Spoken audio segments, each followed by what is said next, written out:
हम बोले आजादी में दो तरह के लोग हिस्सा लिए, हम आजादी में भाग लिए और आरएसएस वाले आजादी से भाग लिए। जो कहते थे तीन तिगारा काम बिगाड़ा, तिरंगा झंडा नहीं कहते थे मानेंगे, कहते थे ये जो तीन रंग होता है हमारी मान्यता के हिसाब से अशुभ होता था। आज वही लोग जो एक रंग आपके ऊपर थोपना चाहते थे आपके बहुरंग को स्वीकार कर लिया है। इसके लिए हम आपको बधाई देना चाहते हैं, आपको धन्यवाद करना चाहते हैं कि सरकार के सबसे परफॉर्मिंग मिनिस्टर हैं नितिन गडकरी साहब, उनको कमेटी से भगा दिया गया है। आज मैं आ रहा था तो एक पत्रकार ने हमको पूछा कि दिल्ली में सीबीआई का रेड हो रहा है। हम बोले नया क्या हो रहा है? अरे आज इसके घर हो रहा है, कल उसके घर हो रहा है। तो बोला ये ठीक हो रहा है। हम बोले ठीक और गलत का तो छोड़िए, हमको तो डर इस बात का है कि आने वाले दिनों में कहीं गडकरी जी के घर में सीबीआई का रेड ना हो जाए। अभी तो गडकरी जी सबसे ताजा ताजा अग्निवीर बने हैं। नहीं, अभी बहुत लोगों को बनना है। इससे पहले आडवाणी जी बन गए, उसके बाद रविशंकर प्रसाद बन गए, अभी बहुत लोगों को अग्निवीर बनना है। दो ही लोग रहेंगे, चाचा और भतीजा। चाचा हवाई जहाज से वास्को डी गामा की तरह पूरा दुनिया का चक्कर लगाएंगे और भतीजा जो है गुगली फेंकेगा आईपीएल में।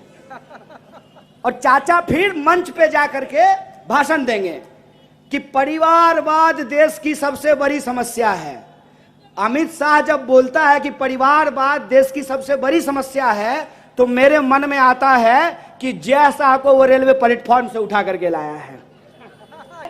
तो एक बिका हुआ पत्रकार टीवी पे आकर के कह रहा था कि देखिए रुपया कमजोर हो गया है, इसका क्या क्या फायदा है। इसका फायदा यह है कि भारत के बाहर जो रहने वाले लोग हैं वो डॉलर में पैसा कमाते हैं, तो वो वहां अगर $1 कमाएंगे तो उनको 100 रुपया हो गए। हम बोले प्रचंड मूर्ख है। फिर मैंने उन नौजवानों को पूछा कि तुमको अब क्या लगता है? बोला ठग लिया, ये तो भारी ठग लिया भैया। हम लोग दिन भर व्हाट्सएप पे इसका प्रचार करते थे, फोटो लगाते थे, जो जो किया कहा सो किए, थाली बजाए ताली बजाए, सब कुछ किए इस आदमी को, लेकिन आज ये आदमी हमारे पेट पे लात मार दिया है। हम बोले पेट पे लात कैसे मार दिया है? बोला बताइए भैया ये कोई बात होती है कि प्रधानमंत्री बनेगा 5 साल के लिए और हमको नौकरी मिलेगी 4 साल के लिए। हम बोले समझ में आ रहा है, ज्यादा पुरानी बात नहीं है। निर्भया का कांड हुआ था दिल्ली में, कांग्रेस का कोई नेता बोला था कि बलात्कार करने वाले संस्कारी हैं, बलात्कार वाले ब्राह्मण हैं, अच्छे कुल के हैं? कोई ये बात बोला था? आज हमारी आंखों के सामने क्या हो रहा है? जब प्रधानमंत्री लाल किले के प्राचीर से नारी सम्मान की बात करते हैं, ठीक उसी वक्त 11 बलात्कारियों को जेल से छोड़ दिया जाता है, उनको रिहा कर दिया जाता है। मैं भक्त नहीं हूं, मैं प्रेमी हूं और मैं अपने आप को देश प्रेमी कहता हूं। देश प्रेमी इसलिए कहता हूं कि प्रेम में बराबरी होती है। क्या सिपाही जी, पत्नी से प्रेम करते हैं ना, बराबरी होती है ना उसमें। इंस्पेक्टर साहब से प्रेम करते हैं? नहीं करते हैं ना। वहाँ भक्ति होती है, वहाँ ऊंच नीच होता है, प्रेम में बराबरी होती है। इसीलिए मैं भक्त नहीं प्रेमी हूँ। आदरणीय मंच को नमस्कार करता हूँ, सबको धन्यवाद करता हूँ कि आपने मुझे एक बार फिर से नागपुर आने का मौका दिया और आज हमारे लिए एक विशेष अवसर है। विशेष अवसर इसलिए है कि पूरे देश में कांग्रेस के कार्यकर्ता, कांग्रेस के समर्थक और कांग्रेस के वोटर पूर्व प्रधानमंत्री श्री राजीव गांधी जी की जयंती मना रहे हैं। आप सब जानते हैं कि पूर्व प्रधानमंत्री राजीव गांधी जी भारत रत्न भी थे और भारत में उनको कंप्यूटर क्रांति मोबाइल क्रांति, सूचना क्रांति का जनक माना जाता है। इसके अलावे एक और खास चीज जो राजीव जी ने अपने शासन प्रशासन में किया, जिसके बारे में बहुत कम चर्चा होती है, कि उन्होंने पंचायती राज को सुदृढ़ करने का काम किया था। और पंचायती राज के बारे में गांधी जी ने कहा था कि सत्ता का विकेंद्रीकरण होना बहुत जरूरी है। अंग्रेजी में उसको बोलते हैं डिसेंट्रलाइजेशन ऑफ पावर, कि सारी सत्ता जो है वो सिर्फ प्रधानमंत्री के हाथ में नहीं होना चाहिए, जैसा कि आजकल हो गया है। डबल इंजन की सरकार, मतलब 4 लोगों का व्यापार, 2 बेच रहा है, 2 खरीद रहा है। तो सत्ता का ऐसा केंद्रीकरण नहीं, सत्ता का विकेंद्रीकरण, कि एक एक मतदाता शासन और प्रशासन में सीधी भागीदारी कर सके, और वो भागीदारी भी सामाजिक न्याय को सुनिश्चित करता हो। इसीलिए महिलाओं के आरक्षण की बात की गई थी। ये भी पूर्व प्रधानमंत्री राजीव जी का एक बहुत बड़ा योगदान है। और आज जब पूरा देश कांग्रेस पार्टी के एक एक कार्यकर्ता राजीव जी की जयंती मना रहे हैं, तो हमको उनके योगदानों को याद करने की जरूरत है। और उनका योगदान हम इसलिए नहीं याद करेंगे कि कांग्रेस पार्टी के नेता खुश हो जाएंगे और हमको एमएलए का टिकट मिल जाएगा, हमको नगर सेवक का टिकट मिल जाएगा। हम किसी नेता को इसलिए याद करते हैं, उसके योगदान को इसलिए याद करते हैं, ताकि हम अपनी आने वाली पीढ़ी को बता सकें कि किन मुश्किलों से गुजर करके किस तरीके से हमारा देश, इसको आज़ादी मिली, और आज़ादी मिलने के बाद एक एक कदम चलते हुए कैसे हमारा देश आज इस मुकाम पर पहुंचा है, इस बात की जानकारी हमारी आने वाली पीढ़ी को रहे। अगर इस बात की जानकारी आने वाली पीढ़ी को नहीं रहेगी, तो फिर वो इसका महत्व नहीं समझेंगे। जब ये गाना हम लोग सुनते हैं कि सर कटा सकते हैं लेकिन सर झुका सकते नहीं, अपनी आजादी को हम हरगिज मिटा सकते नहीं, ये जो संकल्प है, इस संकल्प की धार बरकरार रहे, इसकी ताकत बरकरार रहे, इसलिए जरूरी है कि हम अपने नेताओं को याद करें, उन महामानवों को याद करें जिनके योगदान से हमारा देश आज इस मुकाम पर पहुंचा है। आप सब आज जो एक यूनिक यात्रा निकाली गई, टेक्नो यात्रा, टेक्नो झांकी, उसमें शामिल थे। यह शुरू हुआ राजीव जी के पुतले से, और बीच में हम लोग बापू को नमन करते हुए, माल्यार्पण करते हुए डॉक्टर बाबा साहब भीमराव अंबेडकर के इस स्थान पर, संविधान चौक पर यह सभा कर रहे हैं। अगर हम इन 3 व्यक्तियों को भी आपस में जोड़ करके देखें तो हमको समझ में आएगा कि हमारा देश, हमारे देश का संविधान, उसका शासन और प्रशासन, और हरेक वो दशक जिससे गुजर करके आज हम यहां पहुंचे हैं, यह अपने आप नहीं हो गया है। और खास करके इस बात को याद रखिएगा कि आज जब लोगों के कामों को भुलाने की कोशिश की जा रही है, तब यह और जरूरी हो जाता है कि हम अपने इतिहास को बार बार याद करें। और डॉक्टर बाबा साहब भीमराव अंबेडकर ने भी कहा था कि जो पीढ़ी अपना इतिहास याद नहीं रखती है, इतिहास उसको भुला देता है। इतिहास हम इसलिए याद रखते हैं कि हम जाने कि किस परिस्थितियों से हम गुजर करके आज आए हैं। आज आप देखिए कि राजनीति की क्या संस्कृति बन गई है। अपने नेताओं की चापलूसी करनी है, अपने नेता के खिलाफ एक भी प्रश्न नहीं पूछना है, अपने सरकार का दुष्प्रचार करना है। काम करेंगे 1 रुपया का, बताएंगे उसको 100 रुपया। और राजीव जी एक ऐसे प्रधानमंत्री थे कि वो अपनी ही सरकार की आलोचना करते हुए बोले थे कि हम 1 रुपया दिल्ली से भेजते हैं तो यहीं पे बोले थे, महाराष्ट्र में ही बोले थे, नागपुर में बोले थे। हमको माजी मंत्री नितिन राउत साहब ने करेक्ट किया कि यहीं पे बोले थे कि हम ऊपर से 1 रुपया भेजते हैं, नीचे पहुंचते पहुंचते वो पैसे में तब्दील हो जाता है। अपनी सरकार की आलोचना कौन करता है? और गडकरी साहब तो अपनी सरकार की आलोचना कर भी नहीं रहे थे, बस इच्छा जाहिर किया था कि राजनीति छोड़ देने का मन करता है, उनको छुड़वा दिया है राजनीति। हालत आप देख रहे हैं कि अपनी सरकार तो छोड़ दीजिए, विपक्ष अगर सरकार के ऊपर सवाल पूछना शुरू करे तो क्या क्या होता है। और जब हमारे नेताओं को ईडी बुला रहा था तो दूसरे दल वाले कह रहे थे कि कांग्रेस के लोग बिला वजह हल्ला क्यों कर रहे हैं। हमने कहा भाई साहब, आज हमारी बारी है, कल तुम्हारी बारी आएगी। क्योंकि आप ये समझ लीजिए कि ये जो देश के भीतर हो रहा है, इसका एक खास उद्देश्य है। उद्देश्य क्या है? उद्देश्य यह है कि आप अपने ही चुने हुए प्रधानमंत्री से सवाल नहीं पूछ सकते हैं। आप अपनी ही चुनी हुई सरकार से सवाल नहीं पूछ सकते हैं।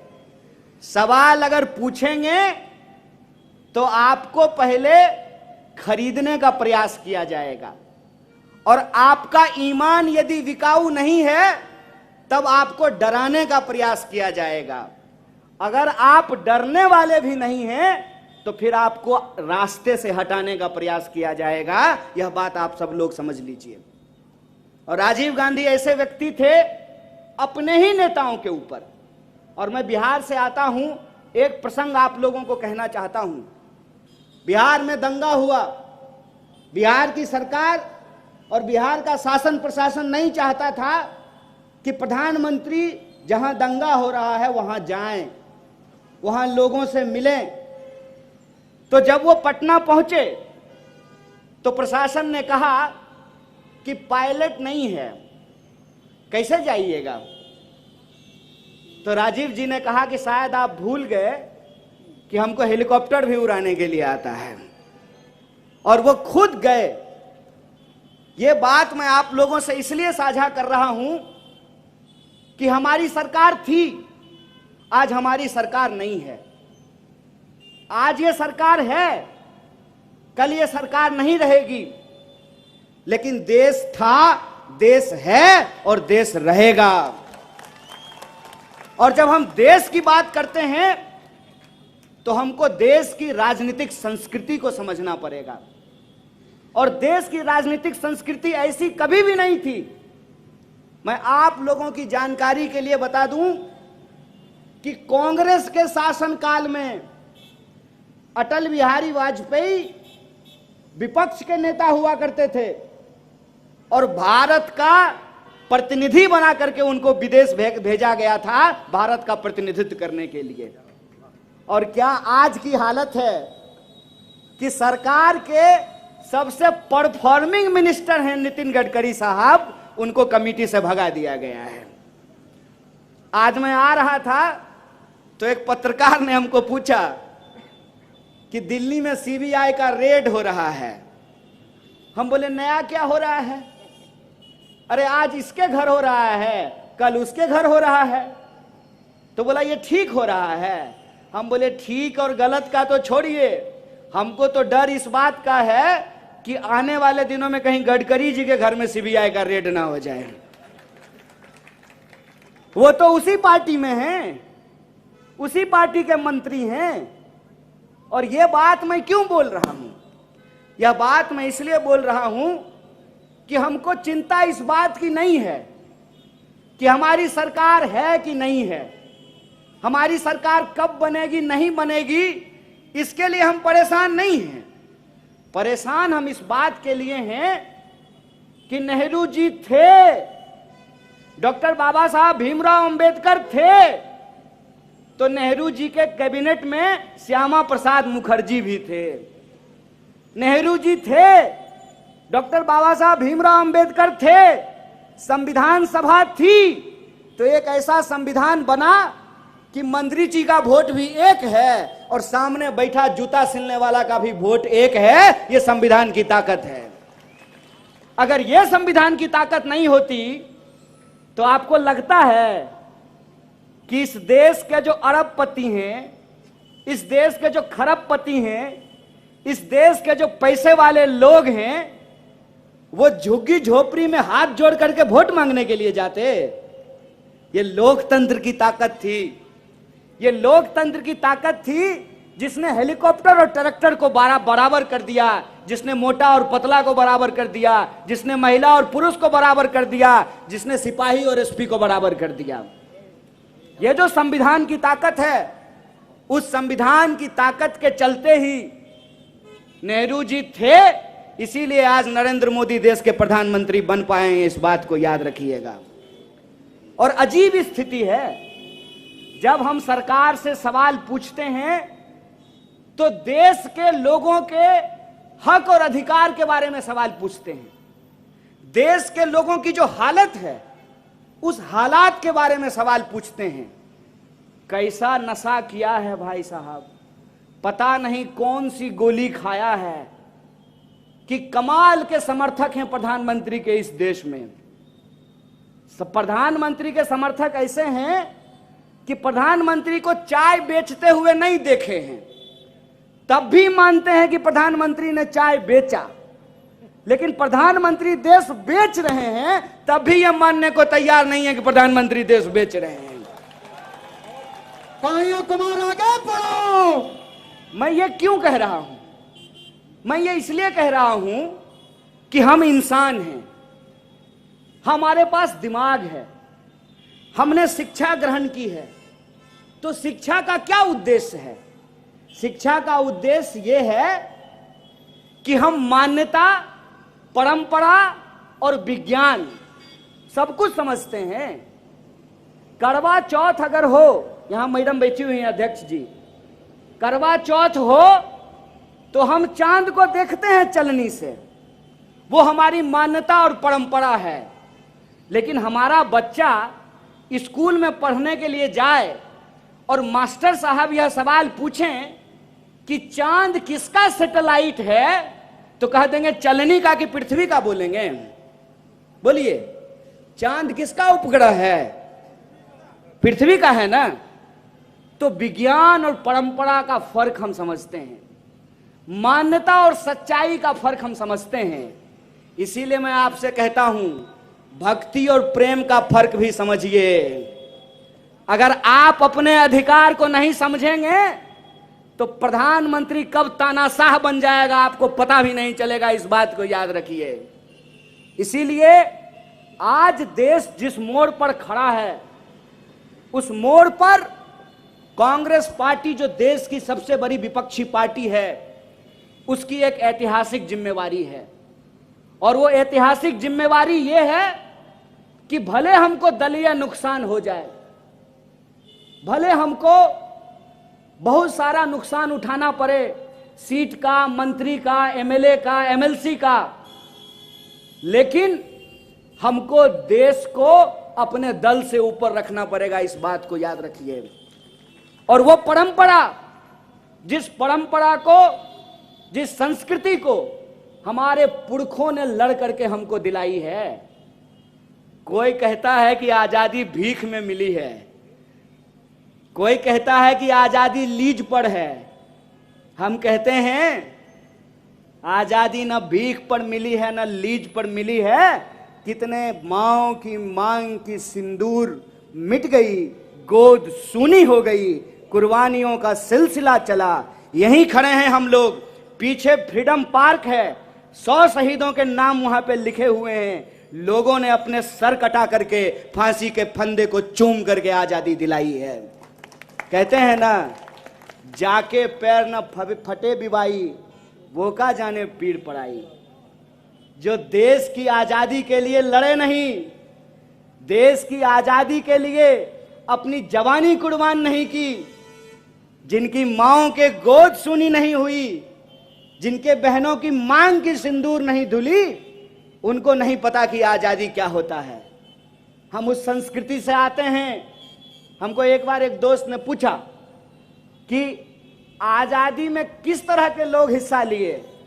हम बोले आजादी में दो तरह के लोग हिस्सा लिए। हम आजादी में भाग लिए और आरएसएस वाले आजादी से भाग लिए। और मैं और से का फर्क तो हम पहले भी बता चुके हैं।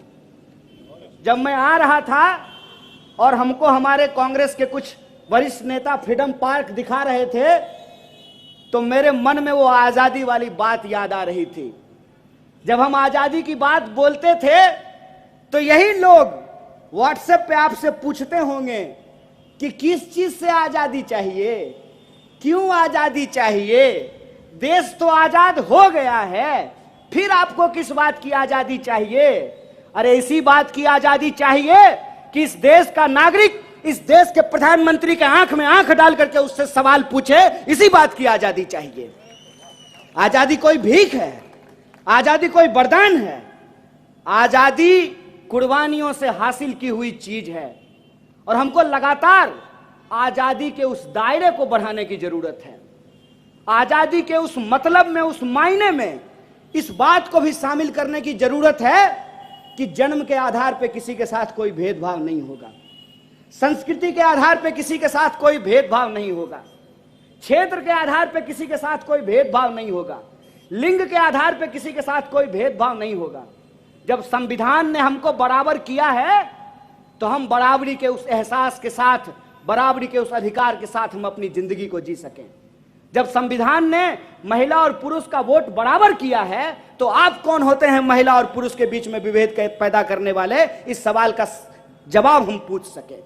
हम ये पूछ सकें कि जब इस देश में प्रधानमंत्री के लिए 8,500 करोड़ का उड़न खटोला खरीदा जा सकता है तो इस देश के गरीबों को मुफ्त में शिक्षा क्यों नहीं दी जा सकती है। हम यह सवाल पूछ सकें कि 20,000 करोड़ में आपके लिए अगर महल बनाया जा सकता है तो झुग्गियों में रहने वाले लोगों के लिए घर क्यों नहीं बनाया जा सकता है। हम ये सवाल पूछ सकें कि प्रधानमंत्री के चढ़ने के लिए अगर कार सरकारी हो सकती है 13 करोड़ की, तो हमारे बच्चों का इलाज सरकारी क्यों नहीं हो सकता है। यह जो देश की समझदारी है, उस समझदारी को, आजादी के उस एहसास को एक आजाद नागरिक की तरह आजाद देश में उस आजादी को सेलिब्रेट करना चाहते हैं। इसीलिए हमने कहा था देश से नहीं, देश में आजादी की बात करते हैं। और इसीलिए मैं कहता हूं कि हम देश की आजादी में भाग लिए थे और वो देश की आजादी से भाग लिए थे। इस बात को याद रखिएगा। और मैं नागपुर के लोगों को विशेष धन्यवाद देना चाहता हूं। नागपुर के वो नौजवान जिन्होंने एक दिन ठाना और मुख्यालय पे जाकर के झंडा फहरा दिया, और आज हालत देखिए कि हर कार्यालय पे झंडा फहराया जा रहा है। आप लोग विशेष धन्यवाद के पात्र हैं जो कहते थे 3 तिगारा काम बिगाड़ा, तिरंगा झंडा नहीं कहते थे मानेंगे। कहते थे ये जो 3 रंग होता है हमारी मान्यता के हिसाब से अशुभ होता था। आज वही लोग जो एक रंग आपके ऊपर थोपना चाहते थे, आपके बहुरंग को स्वीकार कर लिया है। इसके लिए हम आपको बधाई देना चाहते हैं, आपको धन्यवाद करना चाहते हैं। इसीलिए हमारी जो लड़ाई है वह लड़ाई महज कुर्सी की लड़ाई नहीं है, वह लड़ाई महज सत्ता की लड़ाई नहीं है। हम बार बार जिस भी जलसे में जाते हैं, जिस भी गैदरिंग में जाते हैं, जिस भी मंच पे जाते हैं, हम इस देश के लोगों को यही कहते हैं कि आज के समय में यह लड़ाई 2 सोच के बीच बन गई है। एक वो लोग हैं जो देश को बेचना चाहते हैं, आप वो लोग बन जाइए जो देश को बचाना चाहते हैं। बचाना चाहते हैं कि नहीं चाहते हैं? चाहते हैं ना? तो पूरे आत्मविश्वास से सत्य और सत्ता की इस लड़ाई में सत्य का दामन थामिए और इस बात को याद रखिए, आपकी संख्या कितनी भी कम क्यों ना हो, चाय की दुकान पर, व्हाट्सएप ग्रुप में, ऑफिस में, बस में, ट्रेन में, खेत में, खलिहान में एक अकेला सच अगर खड़ा हो जाए तो 100 संगी गीदड़ भाग खड़े होंगे। इस बात को याद रखिएगा, सच के साथ खड़े रहिए। आजकल कई बार लोग झूठ का सहारा लेकर के शेर बनने की कोशिश करते हैं, तो मैं उनको कहता हूं, अव्वल तो ये कि शेर जो है वो 2 ही जगह रहता है, या तो चिड़ियाघर में या जंगल में। शेर जो है वो प्रधानमंत्री आवास में नहीं रहता है, या तो जंगल में रहता है या चिड़ियाघर में रहता है। और कई बार लोग क्या करते हैं ना, घर में जो पेट पालते हैं, कुत्ता लोग पालते हैं ना, तो प्यार से उसको भी शेरू कहना शुरू कर देते हैं, नहीं कहते हैं? तो कुत्ता को शेरू शेरू कहेंगे तो वो शेर हो जाएगा, और आम के पेड़ के नीचे खड़ा होकर उसको कटहल कटहल कहेंगे, वो कटहल हो जाएगा। तो कांग्रेस के कार्यकर्ताओं को कोई कहेगा कि ये भ्रष्ट है, चोर है, तो वो भ्रष्ट हो जाएगा। कांग्रेस की परंपरा इस देश के भीतर आजादी की परंपरा है, इस बात को याद रखिएगा। कांग्रेस की परंपरा इस देश में अंग्रेजों को मार भगाने की परंपरा है, इस बात को याद रखिएगा। कांग्रेस की परंपरा गुलामी के खिलाफ सबकी बराबरी की परंपरा है, इस बात को याद रखिएगा। और आजादी के आंदोलन के जितने प्रतीक हैं वो सारा प्रतीक हमारा है, इस बात को याद रखिएगा। DD1 पर एक धारावाहिक चलता था, भारत एक खोज, और भारत एक खोज के एक एपिसोड में नेहरू जी का एक क्लिप दिखाया गया है। नेहरू जी पूछते हैं सामने बैठे हुए लोगों से, जैसे आज हम लोग आ रहे थे तो भारत माता की जय का नारा लगा रहे थे, वंदे मातरम का नारा लगा रहे थे, तो नेहरू जी पूछते हैं बैठे हुए आम भारतीयों से कि कौन है भारत माता। तो सामने से लोग अलग अलग जवाब दे रहे हैं। कोई कह रहा है कि खेत और खलिहान है भारत माता, कोई कह रहा है कि नदी और पहाड़ है भारत माता। तो नेहरू जी कहते हैं कि ना खेत और खलिहान, नदी और पहाड़, बल्कि आप सब लोग जो इस देश के लोग हैं वही है भारत माता। जब हम भारत माता की जय बोलते हैं, इसका मतलब भारत की जय होता है, भारत के लोगों की जय होता है। और देश हमेशा देश के लोगों से बनता है, और देश के लोगों के जो हक और अधिकार हैं, उस हक और अधिकार के लिए लड़ना, सच्चाई के लिए खड़ा होना ही देशभक्ति होती है, देश प्रेम होता है, इस बात को याद रखिएगा। अगर किसी को इलाज नहीं मिल रहा है, अगर किसी को पढ़ाई नहीं मिल रही है, अगर किसी को चलने के लिए सड़क नहीं है, अगर किसान को उनके फसल का दाम नहीं मिल रहा है, मजदूर को उनकी मजदूरी नहीं मिल रही है, और लोगों को उनकी पहचान के आधार पर अगर बराबर का आत्मसम्मान नहीं मिल रहा है, तो हम अपनी आजादी को और उसके दायरे को और उसके मुकम्मल इम्तिहान को आज तक पूरा नहीं कर पाए, इस बात को याद रखिएगा।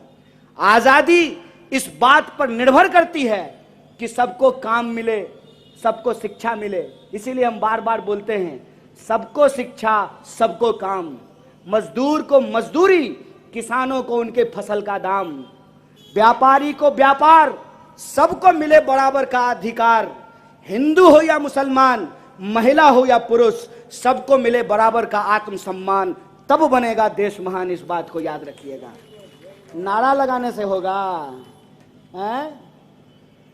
इंडिपेंडेंस डे वैलेंटाइन डे नहीं है, इस बात को याद रखिएगा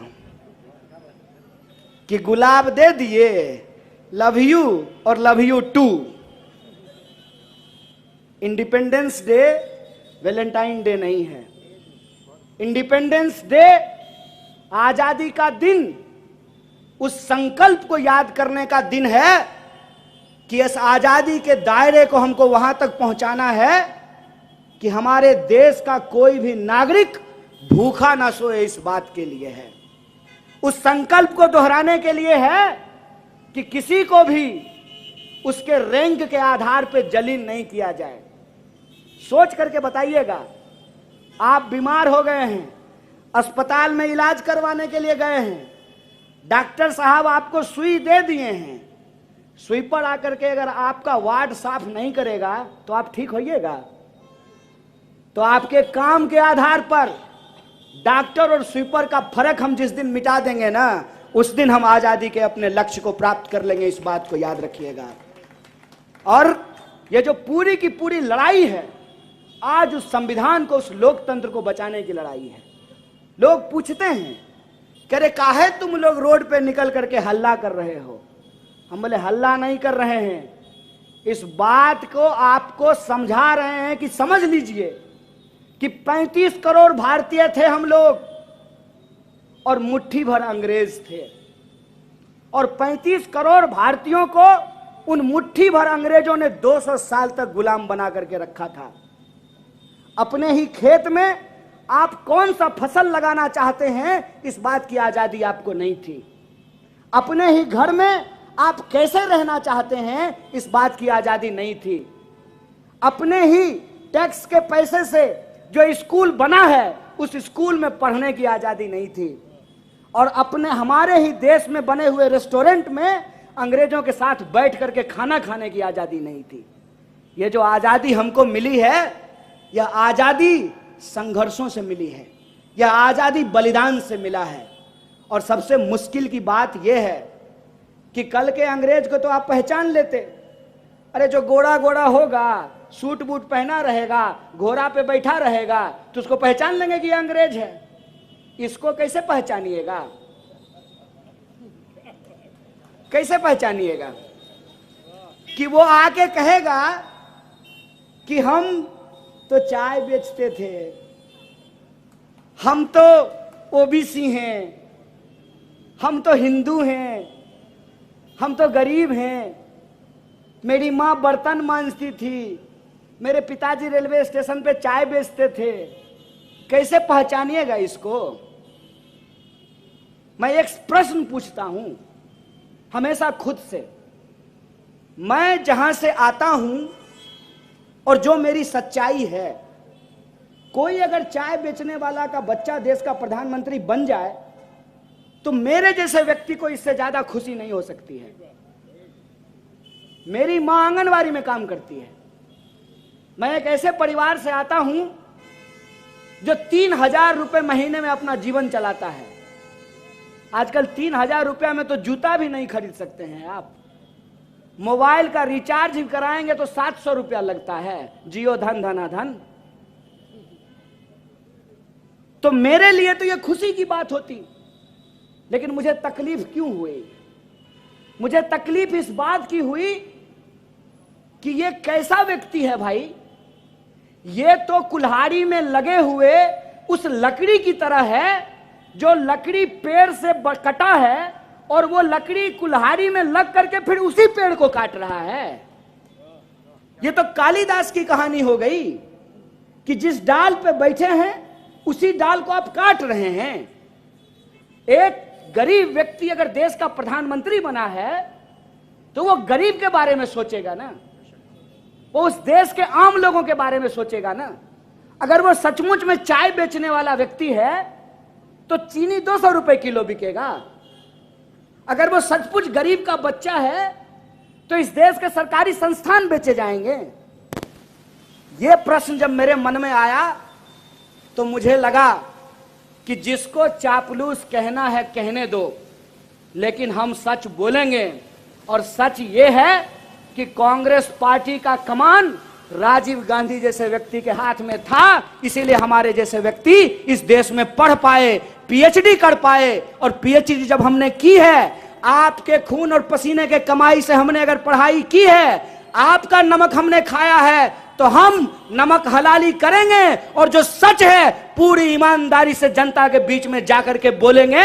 और सच यह है कि कोई भी हो अगर इस देश को बेचने का साजिश करेगा, अगर हम दो हमारे दो की नीति पे चल करके इस देश में तबाही फैलाने का काम करेगा, अगर इस देश के सरकारी संस्थानों को बेच करके अपने सरकारी दोस्तों को खजाने को भरने का काम करेगा, अगर इस देश में रहने वाले लोग चाहे तिलक लगाते हो या टोपी पहनते हो, उनको आपस में लड़ाने का काम करेगा, अड़ करके उसके सामने में खड़े हो जाएंगे। और आज हम अड़ करके उसके सामने में खड़े हैं कि इस देश में, आजाद देश में, आजादी तभी सुरक्षित रहेगी जब आजाद तरीके से सोचने वाले लोग उठ खड़े होंगे, मिलजुल करके इस अन्यायचारी अत्याचारी सरकार के खिलाफ मुकाबला करेंगे। ये चुनौती आज हमारे सामने सबसे बड़ी है। इसीलिए मैं आप तमाम युवाओं से और आप तमाम कार्यकर्ताओं से एक बात कहना चाहता हूं। आज हमारा देश एक गंभीर परिस्थिति से गुजर रहा है। गंभीर परिस्थिति यह है कि जिन लोगों को हमारी लड़ाई में, हक और अधिकार के इस संघर्ष में हमारे साथ खड़ा होना था, वो आज उनको बर्बाद करने वाले, लूटने वाले लोगों के साथ जाकर के खड़े हो गए हैं। और आप कोई भी प्रश्न खड़ा कीजिए तो आपको कहेंगे कि यह तो कांग्रेस के जमाने में भी होता था। कांग्रेस के जमाने में यह होता था कि बलात्कारी को संस्कारी बताया जाए। बोलिए, ज्यादा पुरानी बात नहीं है। निर्भया का कांड हुआ था दिल्ली में, कांग्रेस का कोई नेता बोला था कि बलात्कार करने वाले संस्कारी हैं, बलात्कार वाले ब्राह्मण हैं, अच्छे कुल के हैं? कोई ये बात बोला था? आज हमारी आंखों के सामने क्या हो रहा है? जब प्रधानमंत्री लाल किले के प्राचीर से नारी सम्मान की बात करते हैं, ठीक उसी वक्त 11 बलात्कारियों को जेल से छोड़ दिया जाता है, उनको रिहा कर दिया जाता है। यह शर्मनाक है। बतौर समाज हम सड़ रहे हैं। यह हमको सोचने की जरूरत है कि हमारी संवेदना को किस तरीके से मारी जा रही है। आप सोच करके देखिए कि जिस महिला के साथ बलात्कार हुआ, वो महिला जब टीवी पे देख रही होगी वो फोटो, वो वीडियो कि उन बलात्कारियों को माला पहनाया जा रहा है, उनको मिठाई खिलाया जा रहा है, उसका दिल कितना रो रहा होगा, इस बात को सोच करके देखिए। इसीलिए मैं कांग्रेस के एक एक कार्यकर्ताओं को कहना चाहता हूं कि बहुत चुनौतीपूर्ण समय है और इस चुनौतीपूर्ण समय में अपने स्वार्थ को छोड़ना सबसे पहले जरूरी है। अगर हम अपने स्वार्थ को नहीं छोड़ेंगे, ना हम बचेंगे ना देश बचेगा, इस बात को याद रखिएगा। इसीलिए हम आप तमाम लोगों से यह आग्रह करना चाहते हैं, सत्ता थी तब सत्ता के लिए लड़ रहे थे तो समझ में आता है कि मंत्री नहीं बनाया, प्रधानमंत्री नहीं बनाया, मुख्यमंत्री नहीं बनाया। आज सत्ता के लिए नहीं, मेरे भाई मेरी बहनें, सत्य के लिए संघर्ष करने की जरूरत है, इस बात को याद रखिएगा। और मैं दावे से आपको कहता हूं, जैसे सांप का बच्चा भी सांप होता है ना, उसके अंदर जहर होता है, वैसे ही गुलाब की कली भी गुलाब ही होती है, उसके अंदर सुगंध होता है। जैसे संघी कभी भी आजादी का सम्मान नहीं कर सकते हैं, वैसे ही कांग्रेसी कभी भी आजादी का परचम झुकने नहीं दे सकते हैं, इस बात को याद रखिएगा। और आज हमारी प्राथमिकता यह है कि हमको बस एकजुट हो जाने की जरूरत है। और ये लगान टीम में आज भी इतना ताकत है कि कचरा भी अपने स्पिन से ब्रिटेन के बड़े बड़े बॉलर को बोल्ड कर दिया था। मैं दावे के साथ आपको कहता हूं कि आज अगर आप राजीव जी की जयंती मना रहे हैं तो आप ये संकल्प लीजिए कि कुछ भी हो जाए, संघ परिवार के इस लूट के खिलाफ कांग्रेस परिवार एकजुट रहेगा, इस बात को आपको संकल्प लेना है। और एक बार अगर आप एकजुट हो गए, मैं दावे के साथ कहता हूं, सब कुछ होने के बावजूद, धन दौलत गोला बारूद मीडिया सब कुछ होने के बावजूद, आज भी इतनी इनकी ताकत नहीं है कि अगर हमारा पूरा नेतृत्व मन मिला ले तो कोई माई का लाल हमको हरा नहीं सकता है। अगर हम 200 साल की अंग्रेजों की गुलामी से देश को आजाद करा सकते हैं तो ये तो फिर भी अंग्रेजों के सस्ते चापलूस हैं। हमको कोई आकर के बोला कि देश की हालत बहुत खराब हो रही है, हिटलर शाही थोपा जा रहा है। हम बोले सुनो, हिटलर को हम पसंद नहीं करते हैं, हिटलर से हमको बहुत दिक्कत है, लेकिन तुम इसको हिटलर बोल करके हिटलर का अपमान मत करो। ये हिटलर नहीं है, सस्ता फोटोकॉपी है यार, सस्ता फोटोकॉपी है। यहां गांधी जी के अटायर में जो है एक व्यक्ति हमारे साथ बैठे हुए हैं, इसको हम सस्ता फोटोकॉपी क्यों कहते हैं आपको मालूम है? कि गांधी जी अंग्रेज से लड़े थे, कस्तूरबा को साथ लेकर घूमे थे ना, और ये देश बनाने के लिए अपनी पत्नी छोड़ करके चल दिए। उसके बाद नारी सम्मान की बात करते हैं, ठीक है, नारी सम्मान की बात करते हैं। इतना फर्जी इंसान हम अपनी जिंदगी में देखे ही नहीं हैं। और मैं इस बात को फैक्ट के साथ बोल सकता हूं। हर बार लाल किले के प्राचीर से खड़ा होकर के कह रहे थे ना कि 2022 तक सभी देशवासियों को पक्का घर देंगे। मिला क्या?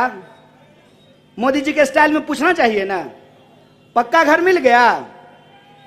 तो जो मोदी जी ने घर दिया, इस बार उसी के ऊपर तिरंगा लगाया था ना लोगों ने। एक वादा हमको बता दीजिए जो पूरा किया हो, एक वादा, एक भी वादा पूरा अगर कर दिया हो तो हम स्वीकार कर लेंगे, हम मान लेंगे कि अच्छा दिन आ गया है। एक भी वादा अगर पूरा हो गया हो तो। और मैं बस आपको याद दिला देता हूं, हर साल 2 करोड़ रोजगार की बात थी कि नहीं थी? सबके खाते में 15 लाख रुपया देने की बात थी, सब किसानों की आमदनी दोगुनी करने की बात थी, सबको पक्का मकान देने की बात थी। एक भी चीज हुआ है? हो क्या रहा है? दुष्यंत कुमार कहते हैं कि कहां तो तय था चिरागा हर एक घर के लिए, कहां चिराग मयस्सर नहीं शहर के लिए।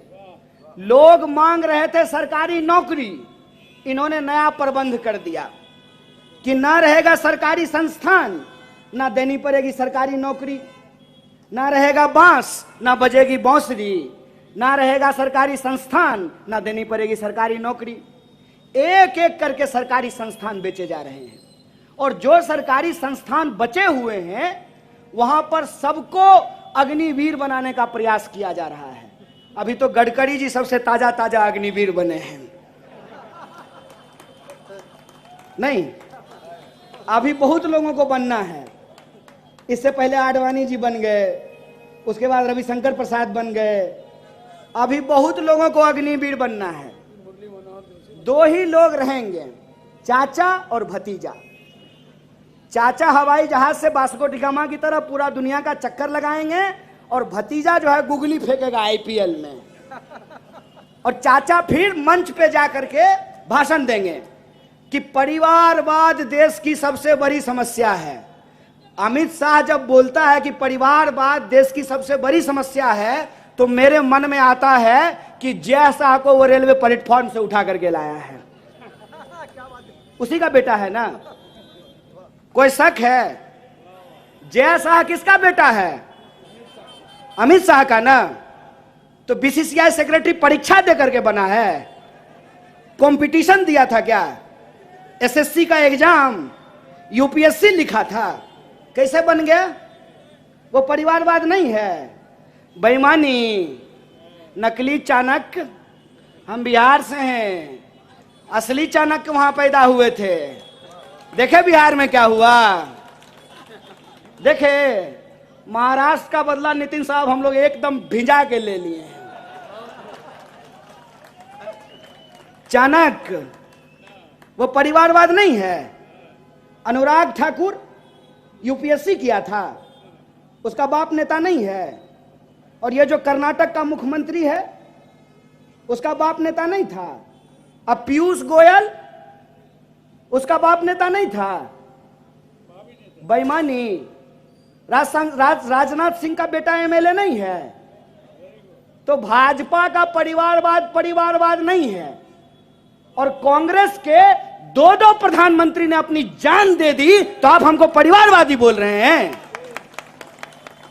2 प्रधानमंत्री ने अपनी जान गंवाई है इस देश के लिए, उसको आप परिवारवाद बोल रहे हैं। और अपने बेटा को बीसीसीआई का सेक्रेटरी बना रहे हैं, यह परिवारवाद नहीं है, यह बेईमानी है।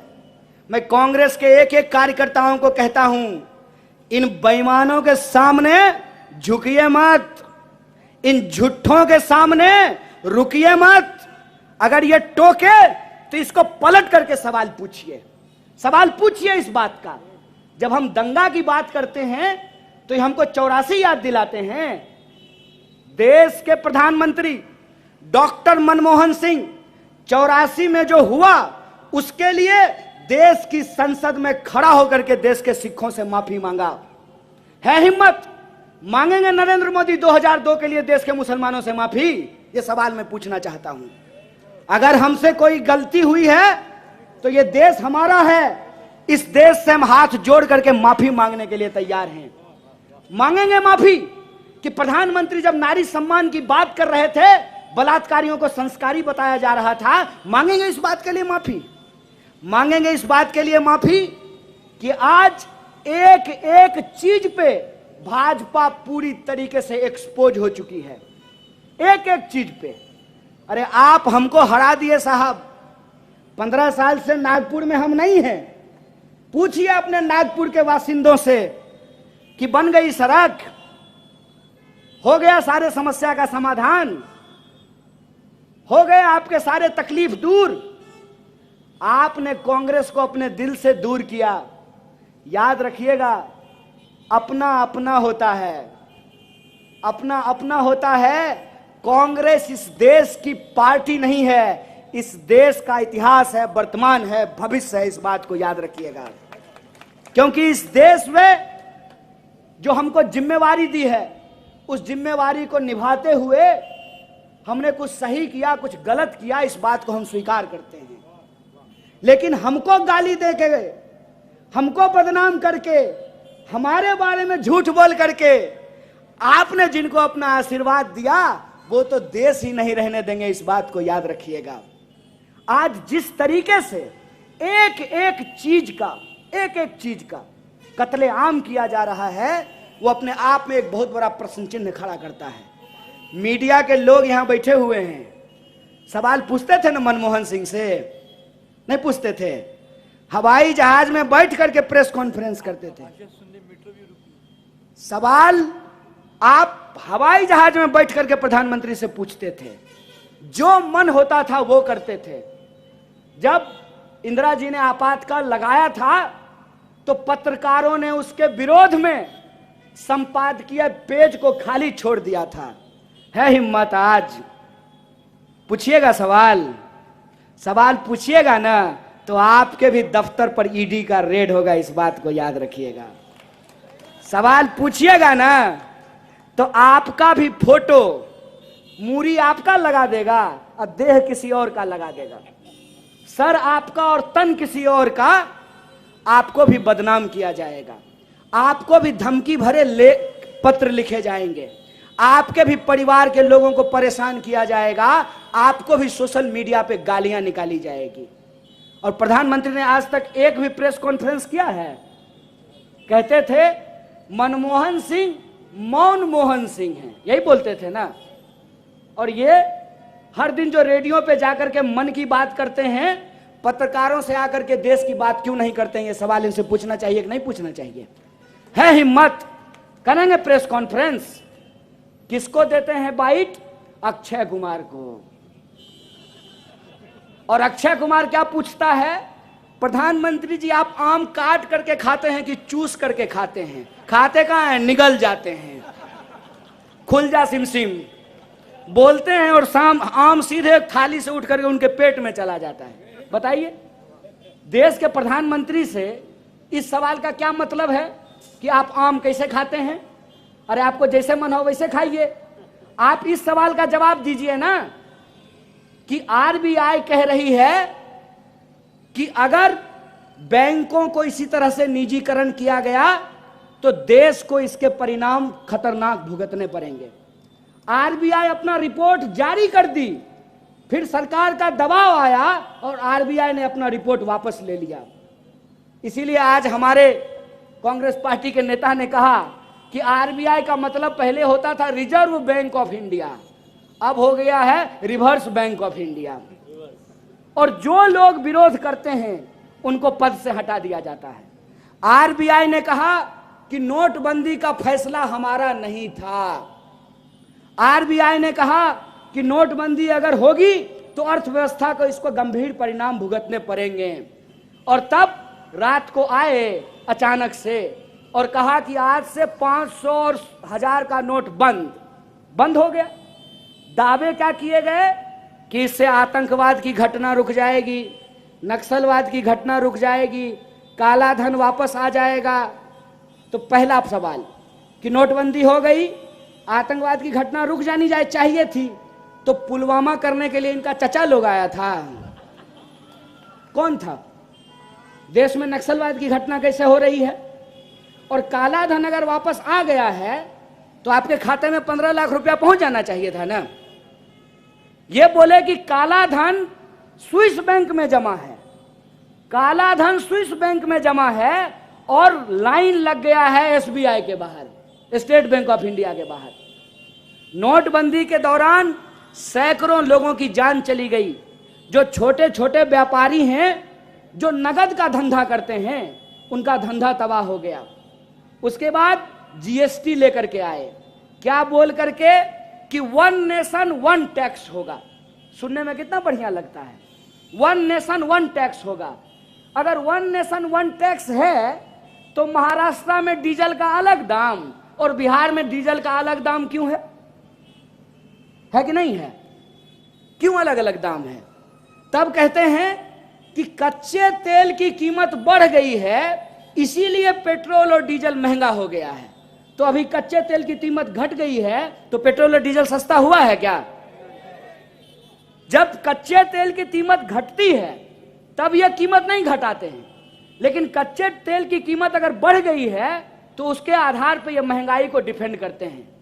एक भाजपा का समर्थक महंगाई को ऐसे डिफेंड कर रहा था, हमने कहा कि रे भाई तुम अपना वाला चश्मा हमको दे दो, तुम्हारा चश्मा लगा देते हैं तो हमको महंगाई भी अच्छा लगने लगेगा।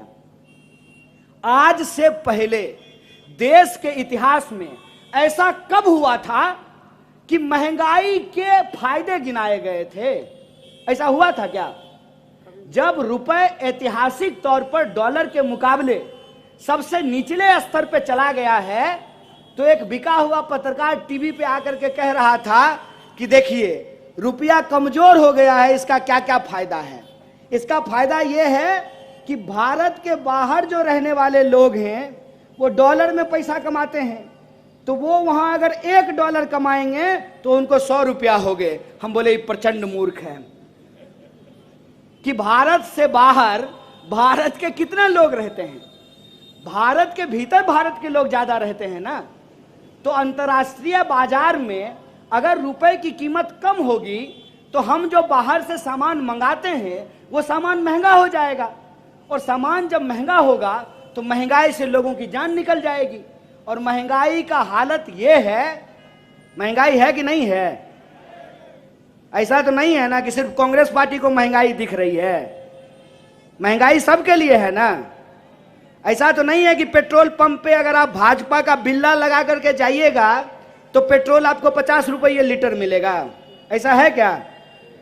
हिंदू को भी 100 रुपया, मुसलमान को भी, दलित को भी, ब्राह्मण को भी, महिला पुरुष सबको, कोई छूट नहीं।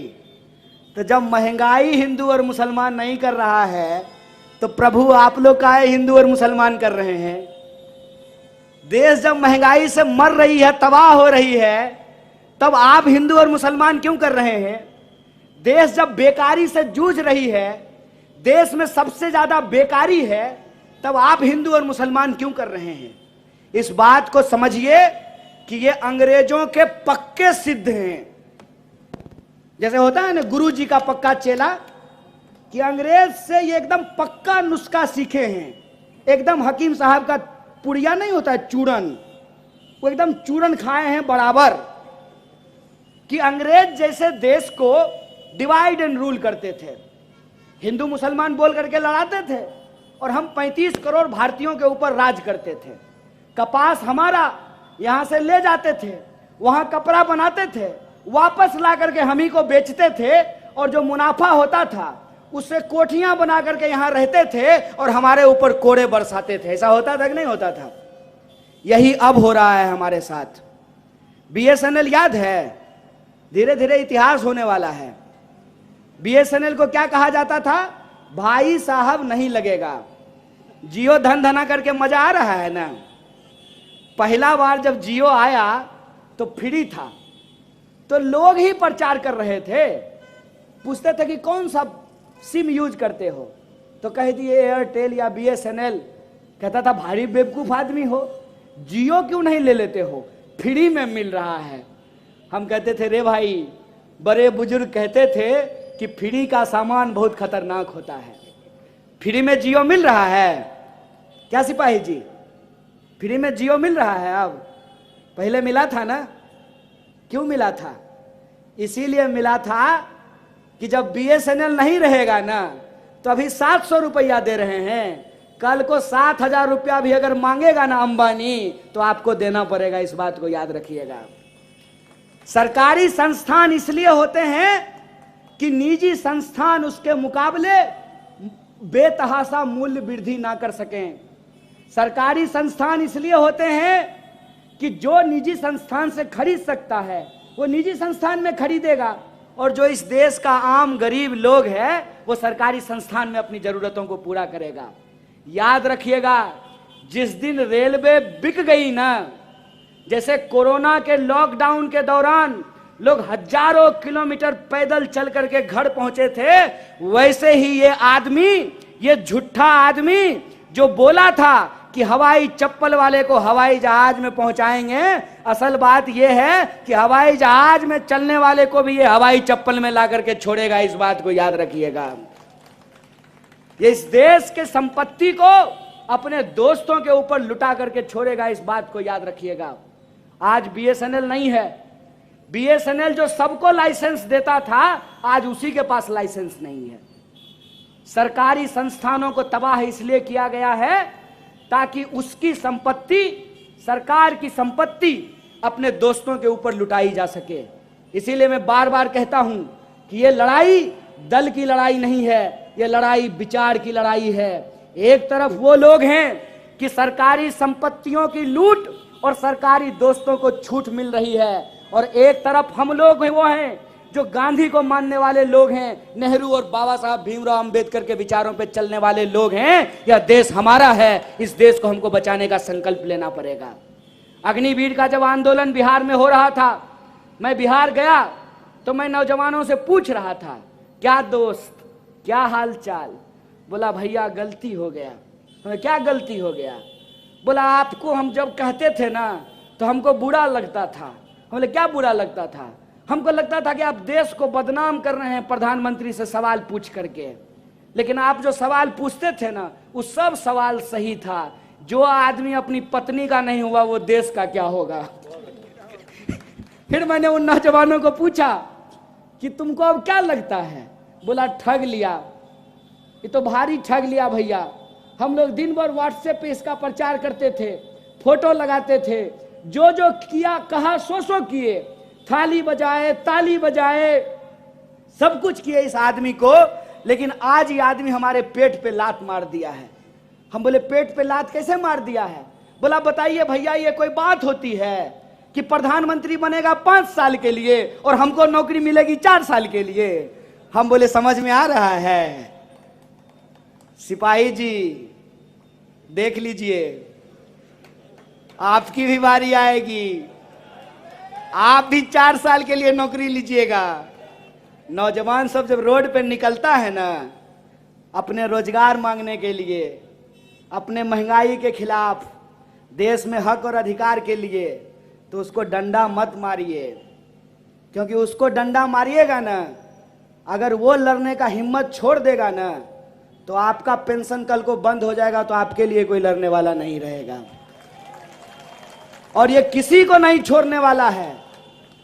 जैसे अग्निपथ स्कीम फौज में लाई गई है, वैसे ही अब बैंक में लाया जा रहा है कि अब बैंक की नौकरी नहीं होगी परमानेंट, 4 साल की नौकरी होगी। 4 साल का मास्टर बनेगा, 4 साल का सिपाही बनेगा, 4 साल का सेना में नौकरी होगा। ये बेईमानी को समझिए, ये इस देश को सेल पे लगा दिए हैं। इसीलिए आप सबसे आग्रह करना चाहते हैं कि एक चुनौतीपूर्ण स्थिति में हम लोग फंसे हुए हैं। एक तरफ हमको अपनी जिंदगी की जो रोज की जद्दोजहद है उससे भी जूझना है। विद्यार्थी को पढ़ना है, किसान को खेती करनी है, मजदूर को मजदूरी करनी है, पत्रकार को पत्रकारिता करना है, बिजनेस करने वाले लोगों को दुकान चलाना है, महिलाओं को घर भी संभालना है, नौकरी भी करनी है। एक तरफ हमारी जिंदगी की अपनी जद्दोजहद है, दूसरी तरफ हमारा देश है, और उस देश की जो हालत है उस हालत से भी हमको देश को निकालना है। इस दोहरी लड़ाई को, इस दोहरी चुनौती को हमको स्वीकार करना पड़ेगा। और ये दोहरी चुनौती हम इसलिए स्वीकार करें कि हमारे लिए कोई लड़ा था। अरे भगत सिंह बहुत स्मार्ट आदमी थे, भगत सिंह बहुत स्मार्ट आदमी थे, कॉलेज के टॉपर थे, उनको भी बहुत लड़की पसंद करती होगी। बढ़िया अंग्रेजी बोल करके बढ़िया नौकरी लेते और बढ़िया शादी करके जो है लंदन में सेटल हो सकते थे, लेकिन वो फांसी के फंदे को चूम लिए, देश की आजादी के लिए अपनी जान को न्यौछावर कर दिया। इस बात को याद रखिएगा कि आजाद देश में हम आजाद तरीके से सांस इसलिए ले पा रहे हैं कि किसी ने हमारे लिए अपनी जान को कुर्बान की है। हमारी अपनी जिंदगी की जो जद्दोजहद है, उस जद्दोजहद के साथ साथ इस देश को बेहतर बनाने का, इस देश को बचाने का, इस देश के आम लोगों के हक और अधिकार के लिए हमको अपनी जिम्मेवारी निभानी पड़ेगी। ठीक उसी तरह से कि बाप दादा आम का पेड़ लगाए तो उसका फल हम खाए। हम अगर पेड़ को नहीं बचाएंगे तो हमारी आने वाली पीढ़ी को आम नसीब होगा? आम नसीब नहीं होगा।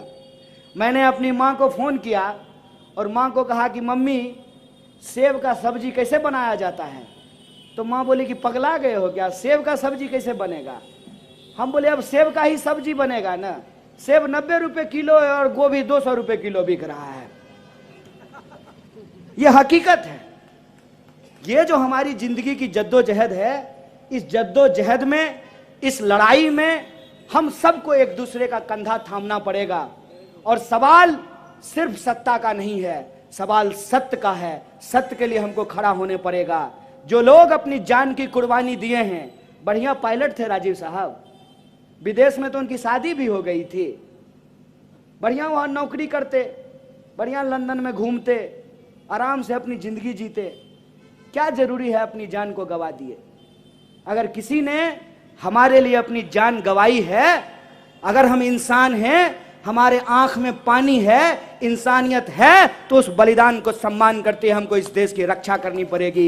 यह संकल्प लीजिए कि यह देश हमारा है, इस देश को हम बचाएंगे और बेचने वाले और बचाने वालों की इस लड़ाई में हम बचाने वालों के साथ खड़े होंगे। अगर हम ईमानदारी से लड़ेंगे तो इस बात को याद रखिएगा कि इस देश ने बार बार इस बात को साबित किया है कि दुश्मन शैतान कितना भी ताकतवर क्यों ना हो, अगर तैमूर लंग के सामने बलकरन नाम का एक छोटा बच्चा सब्जी काटने वाला चाकू लेकर के खड़ा हो सकता है, तो हम तो फिर भी 130 करोड़ लोग हैं। अगर हम एकजुट होकर के खड़ा हो गए तो पूंजीपतियों के इन दलालों को हम जरूर हराएंगे और हम हमारी दो की सरकार को परास्त करके 130 करोड़ लोगों की जो भावना और आकांक्षाएं हैं उसको पूरा करेंगे। और हमको पूरा भरोसा है कि कांग्रेस पार्टी एकजुट होकर के देश को और हक और अधिकार के लिए संघर्ष करेगी। जो देश को आजादी दिलाई है वही पार्टी देश की आजादी को बचाएगी। इसी आशा और विश्वास के साथ एक बार फिर से आप तमाम लोगों का